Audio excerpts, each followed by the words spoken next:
ओम शांति। 20 नवंबर 2024 के ईश्वरीय महावाक्य। पहले एक नजर मुरली के मुख्य पॉइंट पर। बाबा ने कहा, यह बाप जो नई सृष्टि रचने वाला है, वही पहले पहले मंत्र देते हैं, मन मना भव।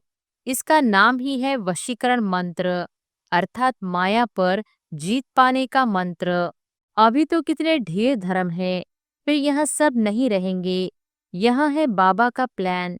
पवित्रता में मनुष्य तंदुरुस्त रहते हैं। अपवित्रता में देखो मनुष्यों का क्या हाल हो जाता है। बैठे बैठे अकाले मृत्यु हो जाती है, जवान भी मर पड़ते हैं। दुख कितना होता है। अभी वह आदि सनातन देवी देवता धर्म है नहीं। यह लक्ष्मी नारायण कहाँ गए, कोई बता नहीं सकेंगे, कोई में ताकत नहीं बताने की। और फिर बाबा ने कहा, यह रियल का नाम नहीं, इमिटेशन का कितना जोर है। इसलिए कहा जाता है झूठी माया, झूठी काया, संपत्ति भी झूठी है। वहाँ हेलीकॉप्टर भी फुल प्रूफ होते हैं, बच्चे भी बड़े सतोप्रधान शुरू बुद्धि वाले होते हैं। आगे थोड़ा चलो, तुमको सब साक्षात्कार होते रहेंगे। वंडर है, आत्मा को भी इन आँखों से देख नहीं सकते हैं तो बाप को भी भूल जाते हैं। ड्रामा में पाठ ही ऐसा है। पुरानी दुनिया के विनाश के लिए यह नेचुरल कैलेमिटीज सब लेबर्स है, कितने जबरदस्त लेबर्स है। और फिर लास्ट में बाबा ने कहा, बाप नहीं कहते हैं बॉम्ब्स बनाओ। यह सब रावण के मत कहेंगे, यह बना बनाया ड्रामा है। रावण का राज्य है तो आश्रय बुद्धि बन जाते हैं। ऐसे नहीं कि शंकर के आँख खोलने से विनाश हो जाता है। इनको गॉडली कैलेमिटीज भी नहीं कहेंगे, यह नेचुरल ही है। हम सचखंड में थे, सुख भी बहुत देखा, 3/4 सुख देखते हो। बाप ने ड्रामा सुख के लिए बनाया है, न कि दुख के लिए। यह तो बाद में तुमको दुख मिला है। यहाँ तो देखो बीमारी पिछाड़ी बीमारियां लगी हुई है। सतयुग में थोड़ी ही ऐसे कीड़े आदि होंगे जो अनाज खा लेवे, इसलिए इनका तो नाम ही है स्वर्ग। और अब सुनते हैं महावाक्यों को विस्तार से। मुरली का सार। मीठे बच्चे, मन मना भव के वशीकरण मंत्र से ही तुम माया पर जीत पा सकते हो। यही मंत्र सबको याद दिलाओ। प्रश्न है, इस बेहद के ड्रामा में सबसे जबरदस्त लेबर्स नौकर कौन कौन है और कैसे? उत्तर है, इस पुरानी दुनिया की सफाई करने वाले सबसे जबरदस्त लेबर्स है नेचुरल कैलेमिटीज। धरती हिलती है, बाढ़ आती है, सफाई हो जाती है। इसके लिए भगवान किसी को डायरेक्शन नहीं देते। बाप कैसे बच्चों को डिस्ट्रॉय करेंगे?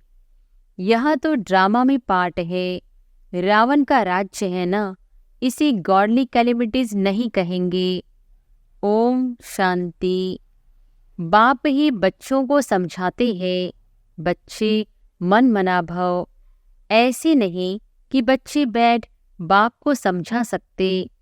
बच्चे नहीं कहेंगे शिव बाबा मन मना भव। नहीं, यूं तो भला बच्चे आपस में बैठ चिटचैट करते हैं, राय निकालते हैं, परंतु जो मूल महामंत्र है वह तो बाप ही देते हैं। गुरु लोग मंत्र देते हैं। यह रिवाज कहाँ से निकला? यह बाप जो नई सृष्टि रचने वाला है, वही पहले पहले मंत्र देते हैं, मन मना भव। इसका नाम ही है वशीकरण मंत्र, अर्थात माया पर जीत पाने का मंत्र। यह कोई अंदर में जपना नहीं है, यह तो समझाना होता है। बाप अर्थ सहित समझाते हैं। भले गीता में है, परंतु अर्थ कोई नहीं समझते हैं। यह गीता का एपिसोड भी है, परंतु सिर्फ नाम बदली कर दिया है। कितनी बड़ी बड़ी पुस्तक आदि भक्ति मार्ग में बनती है, वास्तव में यह तो ओरली बाप बैठ बच्चों को समझाते हैं। बाप की आत्मा में ज्ञान है, बच्चों की भी आत्मा ही ज्ञान धारण करती है। बाकी सिर्फ सहज कर समझाने के लिए यह चित्र आदि बनाए जाते हैं। तुम बच्चों की तो बुद्धि में यह सारा नॉलेज है। तुम जानते हो, बरोबर आदि सनातन देवी देवता धर्म था और कोई खंड नहीं था। फिर बाद में यह खंड ऐड हुए हैं, तो वह भी चित्र एक कोने में रख देना चाहिए। जहाँ तुम दिखलाते हो भारत में इनका राज्य था, तो और कोई धर्म नहीं था। अभी तो कितने ढेर धर्म है, फिर यह सब नहीं रहेंगे। यह है बाबा का प्लान। उन विचारों को कितनी चिंता लगी हुई है। तुम बच्चे समझते हो, यह तो बिल्कुल ठीक है। लिखा हुआ भी है, बाप आकर ब्रह्मा द्वारा स्थापना करते हैं। किसकी? नई दुनिया की। जमुना का कंठा यहाँ है कैपिटल। वहाँ एक ही धर्म होता है। झाड़ बिल्कुल छोटा है। इस झाड़ का ज्ञान भी बाप ही देते हैं। चक्र का ज्ञान देते हैं। सतयुग में एक ही भाषा होती है और कोई भाषा नहीं होगी। तुम सिद्ध कर सकते हो, एक ही भारत था, एक ही राज्य था, एक ही भाषा थी। पैराडाइज में सुख शांति थी, दुख का नाम निशान नहीं था। हेल्थ वेल्थ हैप्पीनेस सब था। भारत नया था तो आयु भी बहुत बड़ी थी, क्योंकि पवित्रता थी। पवित्रता में मनुष्य तंदुरुस्त रहते हैं। अपवित्रता में देखो मनुष्यों का क्या हाल हो जाता है। बैठे बैठे अकाले मृत्यु हो जाती है। जवान भी मर पड़ते हैं। दुख कितना होता है। वहाँ अकाले मृत्यु होती नहीं, फुल एज होती है। पीढ़ी तक अर्थात बुढ़ापे तक कोई मरते नहीं है। किसको भी समझाओ तो यह बुद्धि में बिठाना है, बेहद के बाप को याद करो। वही पतित पावन है, वही सद्गति दाता है। तुम्हारे पास वह नक्शा भी होना चाहिए, तो सिद्ध कर समझा सकेंगे। आज का नक्शा यहाँ है, कल का नक्शा यहाँ है। कोई तो अच्छी रीति से सुनते भी है। यह पूरा समझाना होता है। यह भारत अविनाशी खंड है। जब यह देवी देवता धर्म था, तो और कोई धर्म थे नहीं। अभी वह आदि सनातन देवी देवता धर्म है नहीं। यह लक्ष्मी नारायण कहाँ गए, कोई बता नहीं सकेंगे। कोई में ताकत नहीं बताने की। तुम बच्चे अच्छी रीति रहस्य युक्त समझा सकते हो। इसमें मूंझने की दरकार नहीं। तुम सब कुछ जानते हो और फिर रिपीट भी कर सकते हो। तुम कोई से भी पूछ सकते हो, यह कहाँ गए। तुम्हारा प्रश्न सुनकर चकित हो जाएंगे। तुम तो निश्चय से बताते हो, कैसे यह भी 84 जन्म लेते हैं। बुद्धि में तो है ना।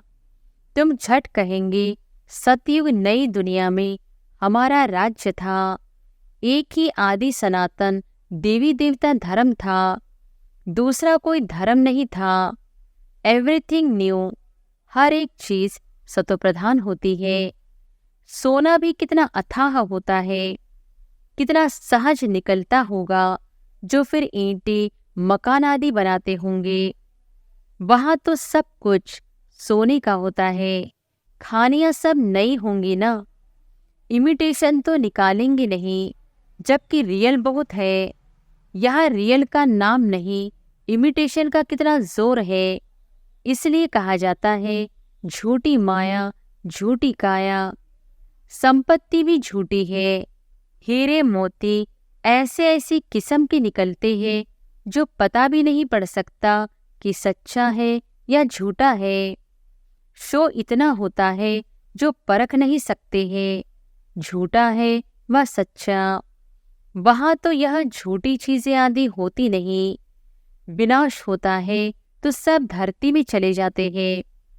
इतने बड़े बड़े पत्थर, हीरे आदि मकानों में लगाते होंगे। वह सब कहाँ से आया होगा? कौन कट करते होंगे? इंडिया में भी एक्सपर्ट बहुत है, होशियार होते जाएंगे, फिर वहाँ यह होशियारी लेकर आएंगे ना। ताज आदि सिर्फ हीरों के थोड़ी बनेंगे, वहाँ तो बिल्कुल रिफाइन सच्चे हीरे होते हैं। यह बिजली, टेलीफोन, मोटर आदि पहले कुछ नहीं था।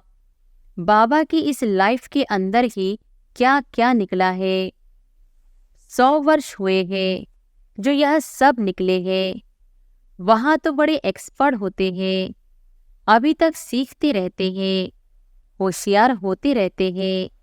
यह भी बच्चों को साक्षात्कार कराया जाता है। वहाँ हेलीकॉप्टर्स भी फुल प्रूफ होते हैं। बच्चे भी बड़े सत्प्रधान, शुरू बुद्धि वाले होते हैं। आगे थोड़ा चलो, तुमको सब साक्षात्कार होते रहेंगे। जैसे अपने देश के नजदीक आते हैं तो झाड़ दिखाई पड़ते हैं ना, अंदर में खुशी होती रहती है। अब घर आया कि आया, अभी आकर पहुंचे हैं। पिछाड़ी में तुमको भी ऐसे साक्षात्कार होते रहेंगे। बच्चे समझते हैं मोस्ट बिलीवेड बाबा है, वह है ही सुप्रीम आत्मा। उनको सब याद भी करते हैं। भक्ति मार्ग में तुम भी याद करते थे ना परमात्मा को, परंतु यह मालूम नहीं था कि वह छोटा है वह बड़ा है। गाते भी है, चमकता है अजब सितारा भ्रिकुटी के बीच में, तो जरूर बिंदी मिसल होगा ना। उनको ही कहा जाता है सुप्रीम आत्मा माना परमात्मा। उनमें खूबियां तो सब है ही, ज्ञान का सागर है। क्या ज्ञान सुनाएंगे? वह तो जब सुनावे तब तो मालूम पड़े ना। तुम भी पहले जानते थे क्या? सिर्फ भक्ति ही जानते थे, अभी तो समझते हो। वंडर है, आत्मा को भी इन आँखों से देख नहीं सकते हैं तो बाप को भी भूल जाते हैं। ड्रामा में पार्ट ही ऐसा है, जिसको विश्व का मालिक बनाते हैं उनका नाम डाल देते हैं और बनाने वाले का नाम गुम कर देते हैं। श्री कृष्ण को त्रिलोकीनाथ, वैकुंठनाथ कह दिया है। अर्थ कुछ नहीं समझते हैं, सिर्फ बड़ाई दे देते हैं। भक्ति मार्ग में अनेक बातें बैठ बनाई है।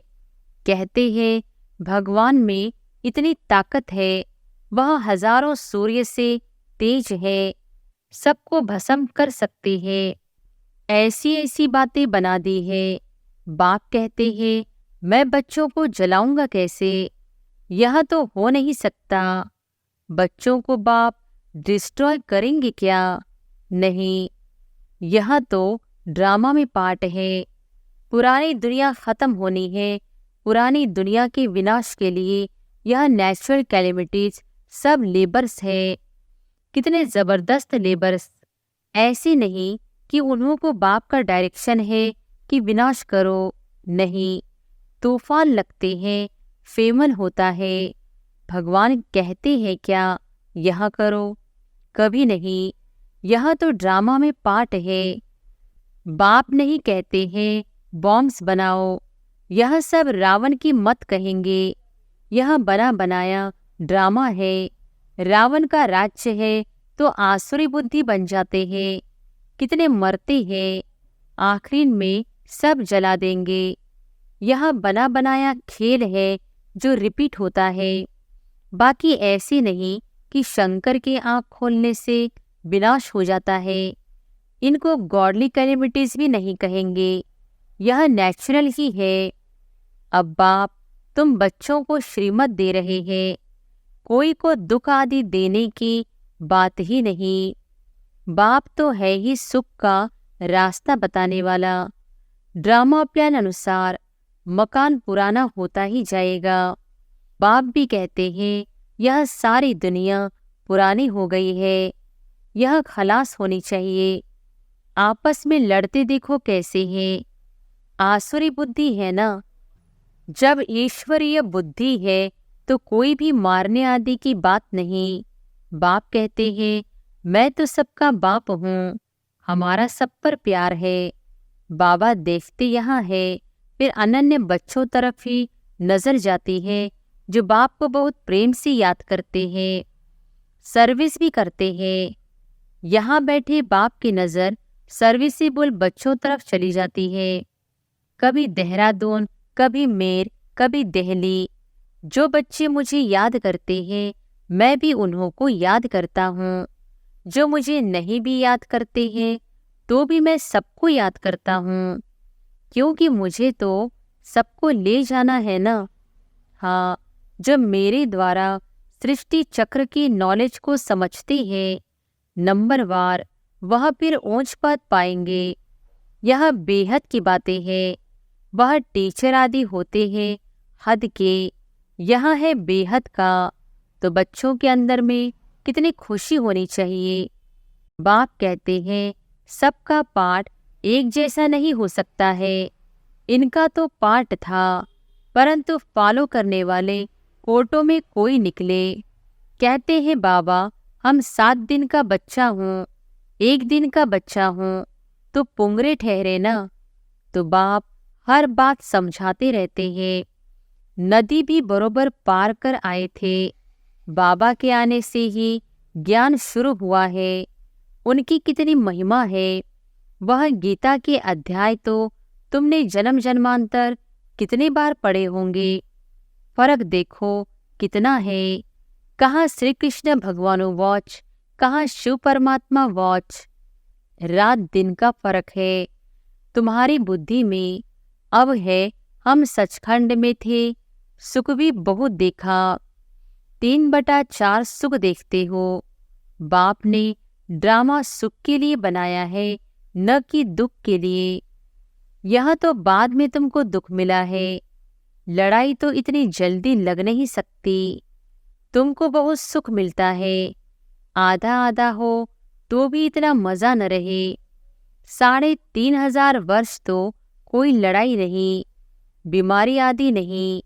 यहाँ तो देखो, बीमारी पिछाड़ी बीमारियां लगी हुई है।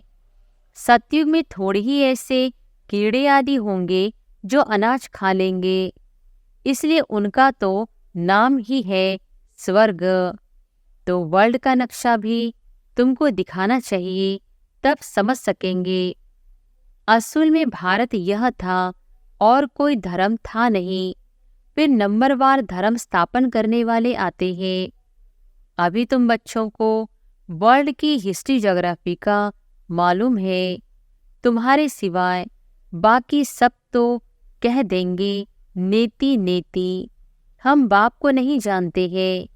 कह देते हैं उनका कोई नाम रूप देश काल है नहीं। नाम रूप नहीं तो फिर कोई देश भी नहीं हो सकता है। कुछ भी समझते नहीं। अब बाप अपना यथार्थ परिचय तुम बच्चों को देते हैं। अच्छा, मीठे मीठे सिकिलधे बच्चों प्रति माता पिता बाप दादा का याद प्यार और गुड मॉर्निंग। रूहानी बाप की रूहानी बच्चों को नमस्ते। धारणा के लिए मुख्य सार। पहली पॉइंट, सदा अपार खुशी में रहने के लिए बेहद का बाप जो बेहद की बातें सुनाते हैं, उनका सिमरन करना है और बाप को फॉलो करते चलना है। दूसरी पॉइंट, सदा तंदुरुस्त रहने के लिए पवित्रता को अपनाना है। पवित्रता के आधार से हेल्थ, वेल्थ और हैप्पीनेस का वर्षा बाप से लेना है। वरदान है, सर्व प्राप्तियों को स्मृति में इमर्ज रख, सदा संपन्न रहने वाली संतुष्ट आत्मा भव। सर्व प्राप्तियों को स्मृति में इमर्ज रख, सदा संपन्न रहने वाली संतुष्ट आत्मा भव। संगम युग पर बाप दादा द्वारा जो भी प्राप्तियां हुई है, उनकी स्मृति इमर्ज रूप में रहे, तो प्राप्तियों की खुशी कभी नीचे हलचल में नहीं लाएगी, सदा अचल रहेंगी। संपन्नता अचल बनाती है, हलचल से छुड़ा देती है। जो सर्व प्राप्तियों से संपन्न है वे सदा राजी, सदा संतुष्ट रहते हैं। संतुष्टता सबसे बड़ा खजाना है। जिसके पास संतुष्टता है उसके पास सब कुछ है। वह यही गीत गाते रहते हैं कि पाना था वो पा लिया। स्लोगन है, मोहब्बत के झूले में बैठ जाओ तो मेहनत आप पे ही छूट जाएगी। अच्छा, ओम शांति।